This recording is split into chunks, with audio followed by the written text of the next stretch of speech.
Hello folks, how you doing? It's Des Catties out in the shed, and in this video I'm going to be showing you how to make one of these Paracord tidies. Okay, and I'm also quickly going to show you one of these spools as well that I make. Alright, so stay tuned for another exciting and entertaining video. Right, so how's it going folks? Okay, so I noticed that when I'm showing my gear loadouts and stuff like that, people are often commenting about saying how organised my kit is, and there's a reason for that. It's because I forget where I put things. Okay, so with me using certain bags, making spools for example for Paracord, storing my gear away in certain bags and stuff like that, obviously there's a reason behind it. Okay, it obviously makes things easy for yourself as well if you know where everything is and where everything's contained, and if you use that system all the time that's personal to you, then obviously, you know, it's a winner, isn't it, all round. Okay, so as I say, we're gonna talk about or I'm going to show you how to make some Paracord spools, but the first one I'm going to show you, this one isn't really a how-to as such. This is really just a quick one of one of the ones that I use, that often goes into my good old little possibles pouch, tidy pouch, whatever you want to call it, and that simply is just a piece of wood that's been flattened both sides. Okay, and then literally all I've done is then just drawn a little recess with a pencil and then carved that out with a knife of choice, and then you can obviously attach your, you know, obviously if you had bigger ones you might want to attach your Paracord to it, but for these ones, normally when I'm using the bank line and stuff like that, and I've got spare bits left and all the rest of it, it just keeps it nice and tidy. I mean, I'm going to make some more of these, because for example, you know, you get these, you know, you get to the end of near these coils of cord and such like, and obviously they're wrapped onto cardboard tubes and stuff like that, and really they do take up a lot of space. So being able to make something like that obviously makes it more compact and it's easy to pack away inside your kit. All right, but now with these kind of spools, yeah, again, you can just stick them in your kit, stick them in a certain pouch that you're going to use.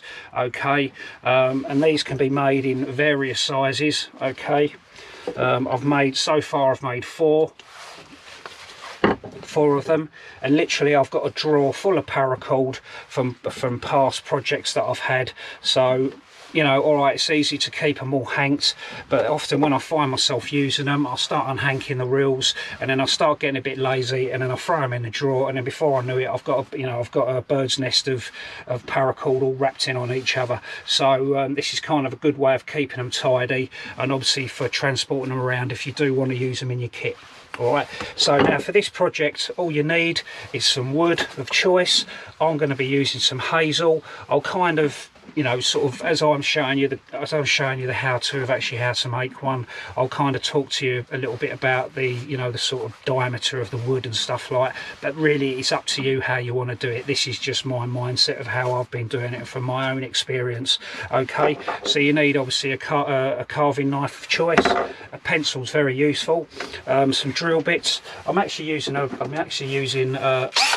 good old power tool at the moment because I'm in the shed, but what I have got, as I say, on order, I've recently bought, this is a 6mm Scotch eye auger. I've got a 16mm one and I've ordered a 10mm one. Okay, and then what I'll do is I'll knock up some sort of pouch, and these will be coming out of me in my woodworking kit. If you did watch the last video, you'll know that, as I said when I talked about my carving gear, it's starting to kind of expand out of the bag, but obviously I've got some little projects and ideas that I wish to share with you, have a practice with myself, and being able to sort of carry these sort of tools out in the field rather than a power tool. Well, I mean, you can carry a power tool if you like, but obviously I'm just going to be, you know, I want to be just taking stuff that's a little bit more kind of rustic, as it were. All right, so what else do I need? Oh yes, I need a saw as well to obviously cut down your wood, and then, as I say, we'll talk about the materials that I'm using as we go. All right, so let's get on with it. So what we're going to do then, we're going to actually make one of those spools, if you like, for this coil of Paracord here. All right, now what we need is, I'm using a piece of hazel, it's probably about the thickness of my thumb or a gorilla's thumb. Okay, cut that down to length. Again, you can have it as long or as short as you like, depending on obviously how much cordage you've got. So what I'm going to do first of all, I'm going to cut it down to approximately that length. All right, so if we, you know, like if I sort of, you know, if I'm actually going to be a little bit, you know, special about it, a little bit, you know, sort of like just for the view of the camera, I'm going to cut it to around 5 inches. Okay, so all I'll do now is I'll stick that in the vise, cut that down to the length that I want it, something like that. All right, get my saw, and then we'll cut that down. Try and get a piece that's obviously quite straight. I mean, these are just materials that I've had knocking around in the shed, so I literally will just cut that down to length like so. Just get rid of the saw. Right, take that out there, we don't need that now. Okay, so that bit now, what we do is if there is any sort of like, you know, little janky bits on the edge there, you can just literally take them off with your knife. All right, and then what we're going to do next, we're going to literally just split it straight down the middle. All right, but before I do that, what I do is, just for convenience for myself, okay, is a bit like when I'm doing rocket stoves where I number everything. It just makes life so much easier. I'm just going to put my glasses on, and literally what I'm going to do is, you know, there's no sort of there's nothing technical about this right now, but literally what I'll do is I'll just draw a line straight through the middle. Okay, just like that. And then what I'll do is I'll literally, when I split the wood, I'm literally going to split it straight down the middle there. All right, and it really is just, you haven't got to do this, but it literally is just, it's convenience. Okay, so you'll be able to just offer them up straight away and see that the 2 pencil marks are there. All right, so I'll get my gentle persuader, which is a mallet. All right, then I'm now just going to literally split it down the middle, batten it. All right, so I literally batten it straight down the middle. Okay, so we've got 2 flat pieces. Now you can see it really is, it just makes it, you know, just, you know, I mean, it shaves seconds off, but it's just like, it just makes it so much easier to offer them up straight away like that. Now as you are now, what you can do, we now need to drill some holes into it. Now what I've found from my own personal experience right now, I'm no expert woodworker or anything like that, but what I'm normally doing at the moment is I'm drilling a 6mm kind of pilot hole into it, and then I'm opening it up a bit more with a 10mm. Now the reason why I'm using 10mm is because these are pieces of hazel that I've got knocking around in my shed, and I find that if you use anything too much thinner than this, then what happens is the frame starts to get a little bit rickety. I mean, obviously it will depend on the size that it is and everything else, but with this particular example that I'm using right now, we're going with sort of like, what I'll end up doing is I won't use this piece because it's a slightly smaller diameter than this one. Literally what I'll do is I'll just use this one to put the 2 braces in. Okay. Alright, so I normally go with like a 10mm, it just makes life so much easier. So what I'll do now is I'll just sort of put them on there like so, and then just for my own sort of benefit, what I'll do is I'll just use 1 or 2 fingers, doesn't really matter, you can even get away with your thumb. Alright, and then basically put that pencil mark something like there. Alright, then I'll stick that in the vise. And then what I'm going to do now is I'm just going to drill straight through with the obviously my power tool.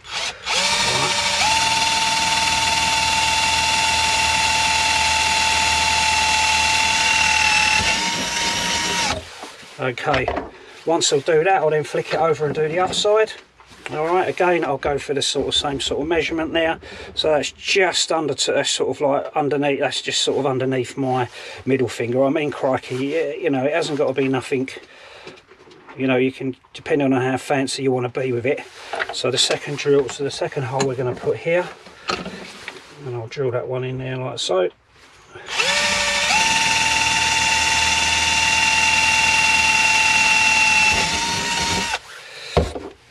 Now what you can do if you so wish. Okay, now I've got the 2 holes there. What you can do with the pen, obviously you've got the pencil marks, you just line that up. What you can do is you can either do it 1 or 2 ways. You can just mark it straight onto the other side and drill the hole separately, or you can go straight through like this and basically brace them to use the second one as your jig, if you like.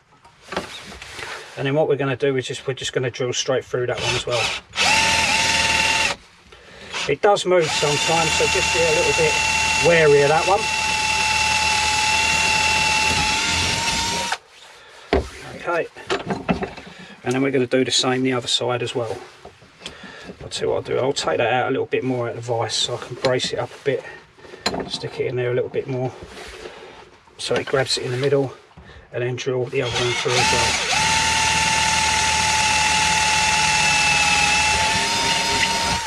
Right, and then once I've done that, I'll then take the 6mm out, okay, that I've used as my sort of pilot hole, and then I'll use the 10mm.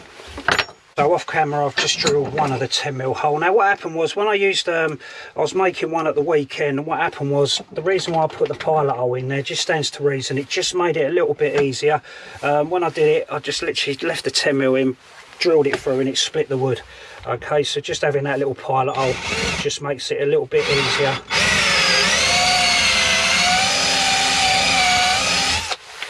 Okay, right, let's put the power tool one side now.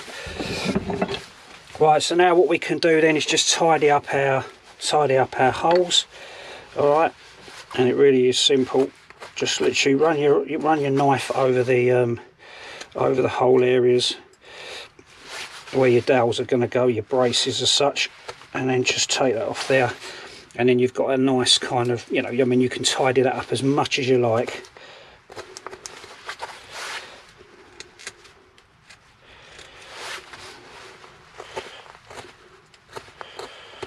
Okay, so something like that. Right, we're pretty tidy on the inside, we haven't got to worry about that. Okay, do the same with your second brace.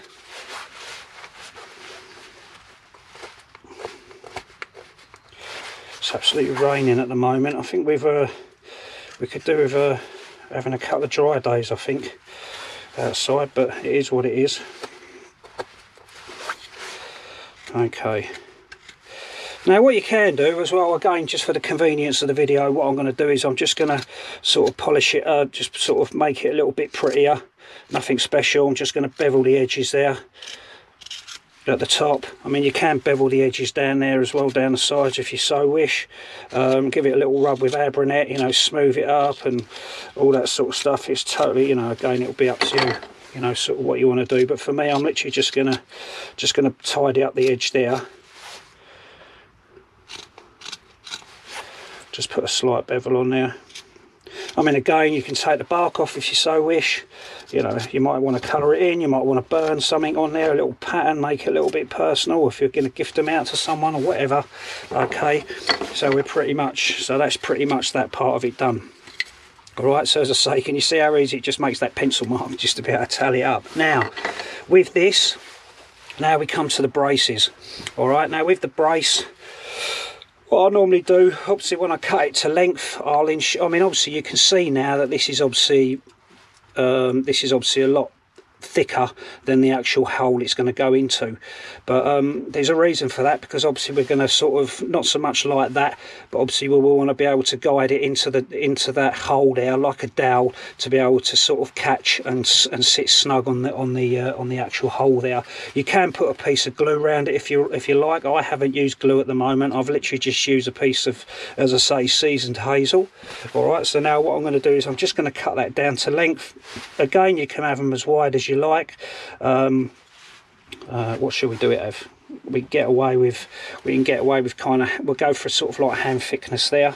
So I'll just go for a little bit past hand thickness. Let's sort of measure it again, just for the camera, or just for the purpose of the video, and we'll go for sort of like 4 inches. Okay, so I'm going to mark 4 inches on there.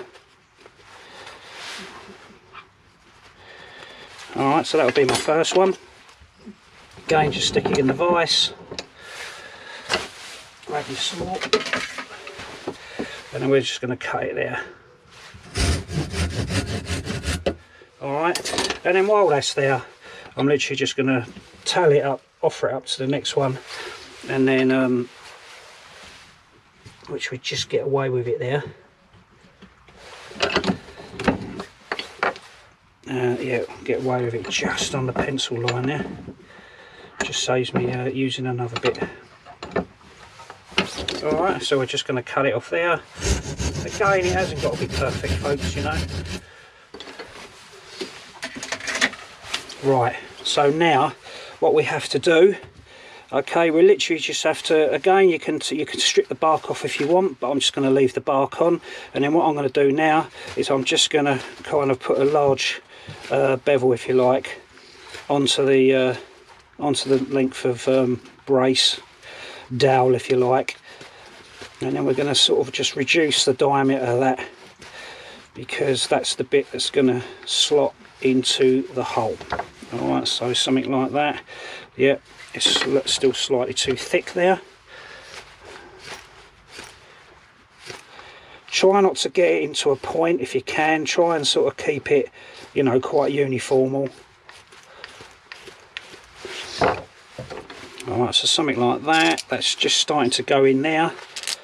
Alright, and now I'll leave it like that. That's pretty cool. Yeah, I'll leave it like that, because then what I can do is eventually I can just tap it in. Don't want to be tapping it in too hard, because you'll end up just splitting the wood out. As I say, you can glue it if you so wish.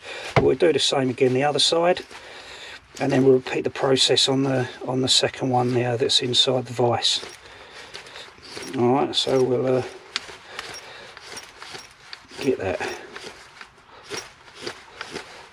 nice and just check it out. Oh, yeah, that's alright, that's not too sad. Okay, right, so we'll do the same again with the other one that's in the vise there. Always, folks, make sure you've got a first aid kit or something on you close, because you're obviously using cutting tools and maybe power tools. And I'm not very, I shouldn't be left unsupervised with power tools, really.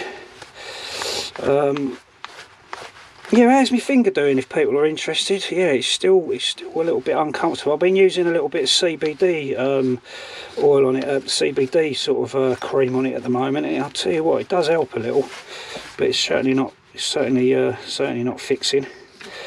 But anyway, there we go then. So that's the second one. Again, tally it up to the hole. It's still a little bit too thick, so we're just going to take it down a little bit more.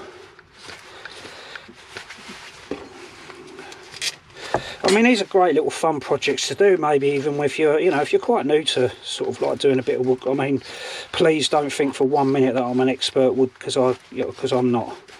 It literally is my, you know, it's just with everything, you know, it's sort of getting out and just having a little bit of experience, and then obviously, you know, don't think for 1 minute that I'm you know, while I'm handling this stuff. Right, okay. More, just tally it up onto the hole there. So yeah, that's cool. Okay, so now we've got our kind of two dowel bits, if you like. So what we'll do with the first one, I'm just going to stick that into the hole there like so. Squash it in as far as it will. Don't put too much pressure on. Okay, then obviously just see the convenience now why you have the pencil line there, and literally just put it in the other side. Oh. All right, and then turn it over. And then we can do the same with the other one. Alright, so then that dowel goes in there. You can do it obviously there is an easier way by putting them on one side first. Okay, give that a little bit of a push in. Okay, and then what I'll do now is I'll normally just put them in the vise like that. And just give it a little tap. You know, you ain't got them to go too mad.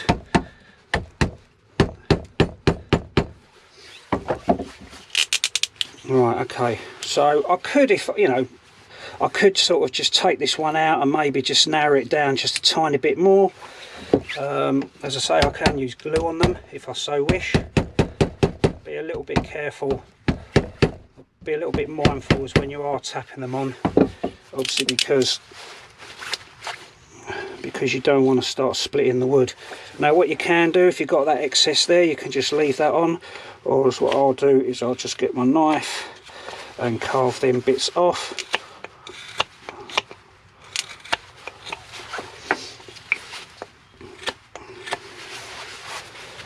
Same now. Okay, and then there we go. That's pretty much it. You know, I could, you know, as I say, I could take that off, put it down a little bit more, and so on and so forth. But there you get the general picture. So that's kind of the brace, if you like. Now just let me resheath the knife. So I get my length of paracord now. Take that out like so, and then all I'm going to do literally is I'm literally just going to put a little simple overhand knot that I tie through the beam there, like so. Right, and then I'll just keep the excess in there like so, and then I'll start winding it round.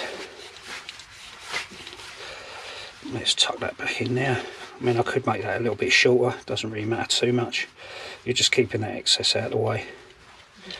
Put that in the middle, and then gradually just wrap your paracord around the two braces.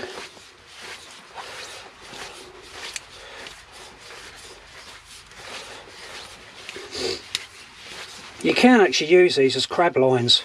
I mean, if you wanted to sort of make something that was, you know, if you were in a sort of like a situation where, you know, you had limited kit and all the rest of it, I mean, you can get away with sort of making the, you know, making the hand line. I mean, with the holes, you won't be able to have a drill unless you've got augers on you, so you might have to just use the tip of your knife. Okay, and then now what I can do is, you know, where I've wrapped it round, I can either just keep my finger in there so I know where the line is, stick it through there like so, and then pull it tight. Okay, or what you can do as well is literally just, you know, take it off there, loop it through, and then there it is. Alright, so there it is, folks. Excuse me. Alright, so that's as simple as it is. Okay, as I say, if you want to get a little bit fancy with them, you can obviously take off the bark, you know, glue them up if you want to make them a little bit more special. Okay, and then as I say, now I've now got a collection of you know, paracord spools just to keep stuff tidy. I don't know where the last one went, doesn't matter, but anyway, I've got these spools now, and obviously they keep the paracord nice and tidy. All right, so there it is. I mean, as you can see, there's a couple of examples there. Look, there's one where I've actually beveled it. I've sort of beveled off the edges, taken the bark off, and I've given it a little bit of a rub down with Abranet. I mean, that's quite a nice sizable one, isn't it? I mean, they're actually all quite nice sizable ones, really, to sort of carry in your kit. But for me, for the time being, these are really just for storage inside the shed. All right. Right, so there it is, folks. Okay, simple paracord spool. Okay, something that you can make in your shed. So I hope you like that little video. Okay, so please leave a comment, tell me what you think. If you do actually have a go, or if you've got some other way of sort of making some sort of different kind of spools and tidies, please share it with the community, with the group, the subscribers and viewers to the channel, and just let us know what you think. You know, share your comments with me. Okay, I appreciate all your feedback, and also if you haven't subscribed to the channel, please hit that subscribe button, and then obviously hit the bell, so then obviously you'll get a notification when I've got new videos coming out. All right, so take care, folks. All right, stay safe. There's Catties. See you later.